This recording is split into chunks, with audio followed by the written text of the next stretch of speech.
کرنے پر وعید۔ حضرت عبداللہ بن عباس رضی اللہ عنہ سے کسی نے پوچھا کہ ایک شخص دن بھر روزہ رکھتا ہے اور رات بھر نفلیں پڑھتا ہے مگر جمعہ اور جماعت میں شریک نہیں ہوتا، اس کے متعلق کیا حکم ہے؟ تو عبداللہ بن عباس رضی اللہ عنہ فرماتے ہیں یہ شخص جہنمی ہے۔ ایک سنت کے بارے میں قرض سے بچنے کی دعا، رسول اللہ صلی اللہ علیہ وسلم یہ دعا فرماتے تھے اللہم انی اعوذ بک من الکسل والحرم والمأثم والمغرم۔ ترجمہ، اے اللہ میں سستی، بڑھاپے کی کمزوری، گناہوں اور قرض سے تیری پناہ چاہتا ہوں۔ ایک اہم ان کی فضیلت، مردوں کو ثواب پہنچانا۔ حضرت عبداللہ بن عباس رضی اللہ عنہ فرماتے ہیں ایک شخص نے رسول اللہ صلی اللہ علیہ وسلم سے عرض کیا میری ماں مر چکی ہے، اگر میں ان کی طرف سے صدقہ کروں تو کیا ان کو فائدہ ہوگا؟ تو رسول اللہ صلی اللہ علیہ وسلم نے فرمایا ہاں۔ تو اس شخص نے کہا میرا ایک باغ ہے، میں آپ صلی اللہ علیہ وسلم کو گواہ بناتا ہوں کہ میں نے اپنی ماں کے ثواب کے لیے اس کو صدقہ کر دیا۔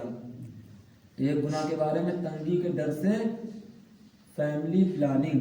قرآن میں اللہ تعالیٰ فرماتا ہے اپنی اولاد کو تنگی کے ڈر سے قتل مت کرو، ہم ان کو بھی رزق دیں گے اور تم کو بھی، بے شک ان کا قتل کرنا بڑا گناہ ہے۔ سورہ بنی اسرائیل خلاصہ، معاشی تنگی کے ڈر سے بچوں کو مار ڈالنا یا حمل گرانا یا اور کوئی تدبیر اختیار کرنا کہ حمل ہی نہ ٹھہرے، یہ سب گناہ اور حرام ہے۔ دنیا کے بارے میں، دنیا کی چیزیں چند روزہ ہے۔ قرآن میں اللہ فرماتا ہے جو کچھ بھی تم کو دیا گیا ہے وہ صرف چند روزہ زندگی کے لیے ہے اور وہ اس کی رونق ہے، اور جو کچھ اللہ تعالیٰ کے پاس ہے وہ اس سے کہیں بہتر اور باقی رہنے والا ہے۔ کیا تم لوگ اتنی بات بھی نہیں سمجھ سکتے؟ آخرت کے بارے میں، دوزخ کی گہرائی، رسول اللہ صلی اللہ علیہ وسلم نے فرمایا ایک پتھر کو جہنم کے کنارے سے پھینکا گیا، وہ 70 سال تک اس میں گرتا رہا مگر اس کی گہرائی تک نہیں پہنچ سکا۔ اللہ تعالیٰ فرماتے ہیں کہ ہم اس جہنم کو انسان اور جنات سے بھر دیں گے، کیا تم اس پر تعجب کرتے ہو؟ تم نبی سے علاج، ہاتھ پاؤں سن ہو جانے کا علاج۔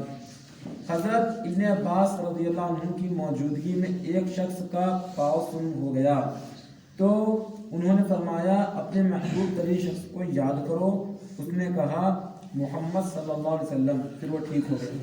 نبی صلی اللہ علیہ وسلم کی نصیحت، رسول اللہ صلی اللہ علیہ وسلم نے فرمایا جب تم میں سے کوئی شخص اپنی بیوی کے پاس تنہائی میں جائے تو جہاں تک کہ ہو سکے سطر کا خیال رکھے۔ فائدہ، تنہائی میں بیوی کے پاس جانے میں بھی سطر کا خیال رکھنے کا حکم دیا گیا ہے، تو دوسرے موقعوں پر سطر چھپانے کا اور زیادہ اہتمام ہونا چاہیے۔ حضور صلی اللہ علیہ وسلم کے چچا ابو طالب کی حمایت، جب رسول اللہ صلی اللہ علیہ وسلم لوگوں کی ناراضگی کی پرواہ کے بغیر برابر بت پرستی سے روکتے رہے اور لوگوں کو دین حق کی دعوت دیتے رہے، تو قریش کے سرداروں نے آپ صلی اللہ علیہ وسلم کے چچا ابو طالب سے شکایت کی کہ تمہارا بھتیجا ہمارے معبودوں کو برا بھلا کہتا ہے، ہمارے باپ داداؤں کو گمراہ کہتا ہے اور ہمیں بیوقوف ٹھہراتا ہے، ہم اسے برداشت نہیں کر سکتے، اس لیے یا تو آپ ان کی حمایت بند کر دیں یا پھر آپ بھی میدان میں آ جائیں تاکہ فیصلہ ہو جائے۔ ابو طالب یہ سن کر گھبرا گئے اور صلی اللہ علیہ وسلم کو بلا کر کہا کہ مجھ پر اتنا بوجھ نہ ڈالو کہ میں اٹھا نہ سکوں۔ چچا کی زبان سے یہ بات سن کر آپ صلی اللہ علیہ وسلم کی آنکھوں میں آنسو بھر آئے اور آپ صلی اللہ علیہ وسلم نے فرمایا چچا جان، خدا کی قسم اگر یہ لوگ میرے ایک ہاتھ میں سورج اور دوسرے ہاتھ میں چاند لا کر رکھ دیں تب بھی میں اپنے فرض سے باز نہ آؤں گا، یا تو خدا کا دین زندہ ہوگا یا میں اس راستے میں ہلاک ہو جاؤں گا۔ ابو طالب پر آپ صلی اللہ علیہ وسلم کی بات کا بہت زیادہ اثر ہوا اور انہوں نے کہا جاؤ اور جس طرح چاہو تبلیغ کرو، میں تمہیں کسی کے حوالے نہیں کروں گا۔